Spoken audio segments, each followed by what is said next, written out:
So again, my name is Fantasia Washington. I'm the coordinator of the Bryson Institute of the Attic Youth Center.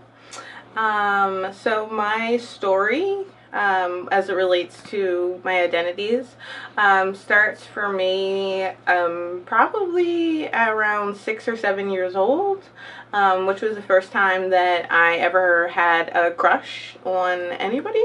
I remember going to a Girl Scout camp and going to camp with a girl who I just thought was really pretty and smart, and I just wanted her to be my best friend.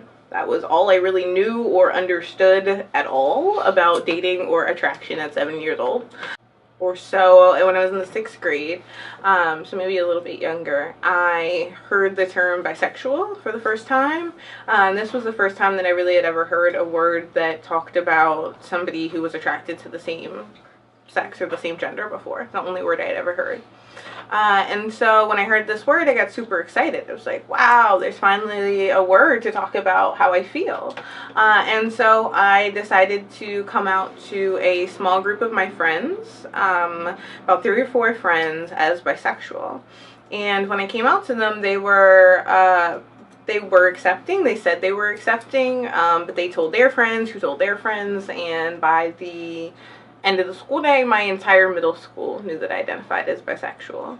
And then at home, I was raised by my mother. She was a single mother, and she was also an alcoholic and a drug addict. And so I would go to school and wouldn't have friends or really any support at school, and then I would come home to a house that was empty, where I also really didn't have any support or anyone at home.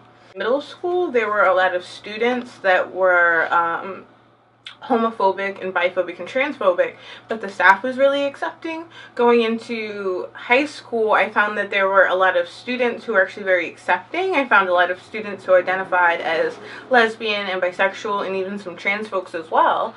But I found that the staff and administration at my school was actually super homophobic. And so most specifically, my principal. So my school, being an all-girls school, was had a reputation for a few years of what people called as a lesbian school. And so I wrote a message basically saying that it was a huge school, nearly 2,000 students. There are more students than there are staff and administration, which means that we have the power to affect and control the way that we're being treated. We're the majority. We have power here if we can take it back. And so I took that message and I wrote it on the back of every bathroom stall in the school. I actually stopped going to school at 15. And so it's not actually legal for you to drop out at 16. Don't, but it's not. And so at 15, having dropped out, there really wasn't any options for me other than to stay in my house till 3 o'clock and just pretend like I didn't exist. Around the same time, I found out about the Attic Youth Center as an LGBTQ center for folks that were my age. And so I started going, and I started participating in different groups and activities and things like that. And then for the first time in my life, I was in a space where LGBTQ folks not only were able to be out and proud and open about their identities without worrying about being bullied and harassed and things like that, but this was also the first time in my life I had ever been in a space where I wasn't a minority in this space. I walked into a space and LGBTQ folks were the majority. People of color were the majority. And that was really one of the first times that I had that experience. Hey y'all. So my name is Hazel Edwards. I use she, her, and hers pronouns. So I'm gonna share a little bit about myself. So I went to a Catholic school from pre-kindergarten to 8th grade. And when I was at that school, I always knew that I wouldn't be able to come out, and show up authentically, because I knew, being in that environment, it just wasn't safe for me. So after I graduated 8th grade, I did go to a charter single-sex school. So I did go to a single-sex all-boys school. So then from, within going to that school, I started to play around with gender, and I was heavily involved in theater, and someone had to play the girl parts. So that's how I became involved with drag performance. And then, more and more times I found myself performing, I learned something new about my own womanhood. And I realized that the only time I was in drag was when I did go to my single sex school with the tie and the button down and the blazer. And then I had the language I had the language around the trans community, and around 11th grade, I knew that I was a trans woman. And I, suffer from a lot of internalized transphobia because I didn't want it to be my own reality. I believed the stereotypes and the stigmas being a trans woman, specifically a trans woman of color. And then within that, I missed about 75% of my 11th grade school year because I was in and out of mental facilities and partial programs, and psychiatrist offices and group therapy, and nobody knew what was going on with me. So I finally accepted it, and I finished 11th grade in 2 months. So I was able to pass and move up to the next grade.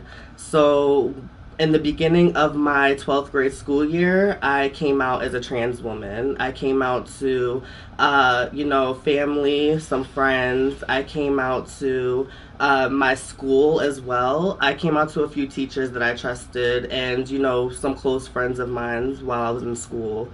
And, I wanted my identity to be honored. So I wanted to have a conversation with my principal about wearing a dress to prom and graduation. And my principal wanted to talk to me about my attendance in school and why I was missing school and why I was tardy all the time. And I realized that I wouldn't be able to get around that conversation without coming out as a trans person to my principal. So I came out as a trans person, and I didn't feel comfortable in that school as a result of my tardiness and absences. And my principal had no idea what I was talking about, so he brought in the guidance counselor. And I knew this rule book like the back of my hand because my identity and my gender was going to be honored in this school. They told me if my hair was past my shoulders to put in a ponytail. The rules said nothing about wearing makeup, and the rules said nothing about wearing nail polish. And all of these things I've done in school prior to coming out as a trans woman, and it never seemed to be an issue until I said I am a woman. And in the middle of the conversation, my guidance counselor said, "You're a boy," and that's when I packed up my stuff and I never went back to that school as a student anymore because my identity was not negotiable. So shortly after being pushed out of school, I was pushed out of my home. I was living on the streets. I was in shelters. I was couch surfing with a few friends of mine.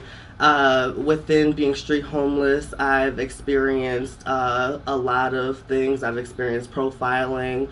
I've experienced sexual harassment, and all of these things. And one of the reasons why my mom pushed me out of the home was because I was involved in HIV prevention study. And it paid me a few $1,000s, which paid me very well. And my mom knew I didn't work. So my mom had the assumption that when I came home with money that I was out escorting and involved in sex work. So then after I was pushed out of my home, I saw a internship for the Justice League here at the Attic Youth Center, and the internship is around trans and queer people of color, talking about systems of oppression that has negatively impacted them. So I applied, I went in for the interview, and I got the job. And within doing this work here at the Attic, Within doing this work at the Attic, we had access to a pen professor who wanted protections for her trans daughter. So Fantasia and I have, along with other youth here at the Attic, had co-authored Policy 252, which is the Philadelphia School District's trans and gender nonconforming policy. It was unanimously passed in June 2016, so now the Philadelphia School District has transgender policies in place.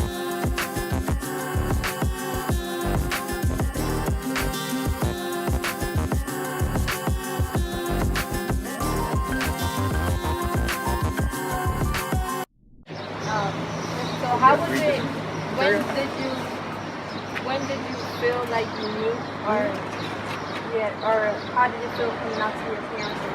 Yeah. So when I talk about kind of coming out and when I realized I was gay, it wasn't that I realized that I was gay. It's more when I realized that other people weren't.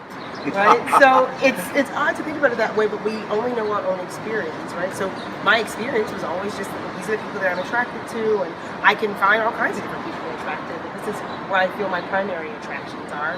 And it wasn't until I guess high school where like my other friends were just like, "Oh, girl, that's not how the rest of us are." I was like, "Oh, okay, well, I guess I'm different." And I was very fortunate to have a pretty easy coming out process. I had a really excellent family that just loved me, and I was still like a straight A student. It was like kicking butt and all the other things. And they were like, "All right, you like girls, we can live," which is exactly how it should always be. You don't turn into an axe murderer just because people find out who they are, and who you love. So I was very fortunate. Coming out. So I guess when I was younger and all my like friends, all girls, were like in love with pop stars. I was like, wait, I don't get it. So I like realized something was up, and I was like, let me take care of this like before I'm even like old enough to date. So I came out to my mom. I was 12, and she was like, no. And I was like, okay. I was like, but I tried. So like now I'm gonna live my life. Like dated all throughout high school. Like I guess secretly, and then like came home from college, brought a girl home, and was like, all right, now we have to talk about this again. And it was better that time, but yeah. I have to say, first of all, that I think you all need to be congratulated, because I think a lot of the young kids are so confused and they're getting these messages that it's not okay. And they say that the teenage suicide rate is really high because people are picking on people and they're not letting them be who they are and understand who they are. And it was very, very, very difficult for me. So I'm grateful that I am the age that I am, which is well over 50. I don't care what anybody thinks. I do me 24/7.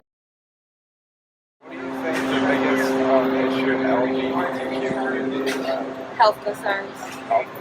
Yeah. Like insurance, finding a good doctor that's willing to listen to what they actually need and helping them. Are there any areas in the Philadelphia community that LGBT community can use? Sure, it's Philadelphia Fight. Exactly. Philadelphia Fight has a great LGBT community. We have doctors' offices for them. We have dental. We have all kinds of resources. We have classes that'll teach them about the virus, teach them about their own sexuality and their gender, help them to not be so confused and so.